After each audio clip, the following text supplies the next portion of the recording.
కాకినాడ జిల్లా కిర్లంపూడి పిఎస్లో అంబటి రాంబాబుపై కేసు నమోదైంది. ముద్రగడ పద్మనాభం అంత్యక్రియల సమయంలో పోలీసుల విధులకు ఆటంకం కలిగించారన్న ఫిర్యాదుతో కేసు నమోదు చేశారు. మరింత సమాచారం మా ప్రతినిధి ఈశ్వర్ని అడిగి తెలుసుకుందాం. ఈశ్వర్, అంబటి రాంబాబుపై కేసు వివరాలేంటి?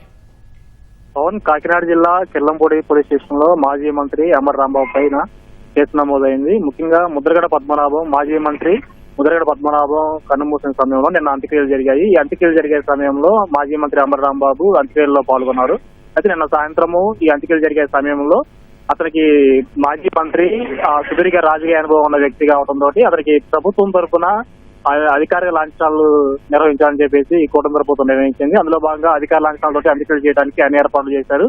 అధికార లాంఛనాలతోటి అంత్యక్రియలు జరిగే సమయంలో ఉద్దేశపూర్వకంగా మాజీ మంత్రి అంబటి రాంబాబు, అతని అనుచరులు, మరికొంతమంది వైసీపీ నాయకులు అక్కడ గౌరవవందనం ఇచ్చినటువంటి పోలీసుల పైన దురుసుగా ప్రవర్తించడం, వారి విధులకు ఆటంకం కలిగించడం, అదేవిధంగా అక్కడ ఉన్నటువంటి కానిస్టేబుల్ ని మాజీ మంత్రి అంబటి రాంబాబు నెట్టేయడం తోటి పోలీసులు ఆ అంత్యక్రియల్లో అక్కడ అధికార లాంఛనాలను విరమించుకుని పక్కకు వచ్చారు.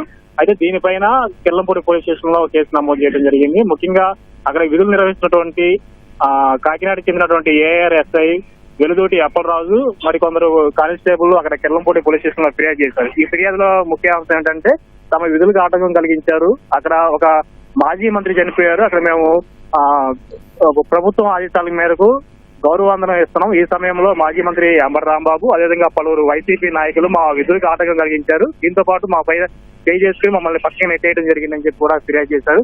ఈ ఫిర్యాదు ఆధారంగా అక్కడ కిర్లంపూడి పోలీసులు అయితే కేసు నమోదు చేశారు. ముఖ్యంగా ఇతని పైన అంబటి రాంబాబు, మరికొందరి పైన బిఎన్ఎస్ సెక్షన్ 132 ప్రకారము కేసు నమోదు చేయడం జరిగింది. అంబటి రాంబాబుతో పాటు అక్కడ తోపులాట్ లో అదేవిధంగా ఆ కానిస్టేబుల్ నెట్టిన సమయంలో మరికొందరు వైసీపీ నాయకులను కూడా పోలీసులు గుర్తించడం జరిగింది. అంబటి రాంబాబు A1 గా కేసులో నమోదు చేయడం జరిగింది. మరొక 4 కూడా ఉన్నట్లు కూడా పోలీసులు అయితే గుర్తించారు. మాజీ మంత్రి అంబటి రాంబాబు అయితే ఇప్పుడు కేసు నమోదైంది. అతన్ని పిలిపించి ఎంక్వైరీ చేయడానికి కూడా ఇక్కడ కిర్లంపూడి పోలీసులు సన్నాహాలు అయితే జరుగుతున్నాయి. దీంతో పాటు ఇంకా ఈ గొడవలో ఎవరెవరు పాల్గొన్నారో కూడా పోలీసులు గుర్తించడం జరుగుతుంది. ఇప్పటికి ప్రస్తుతం అయితే ఒక 5గురిని ఐడెంటిఫై చేయడం జరిగింది.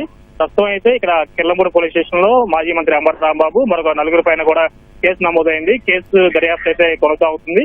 మరి కొద్ది రోజుల్లోనే అంబటి రాంబాబుని పిలిపించి విచారణ చేసే అవకాశం కూడా ఉన్నట్లు కూడా కనిపిస్తుంది. పవన్, ధన్యవాదాలు ఈశ్వర్.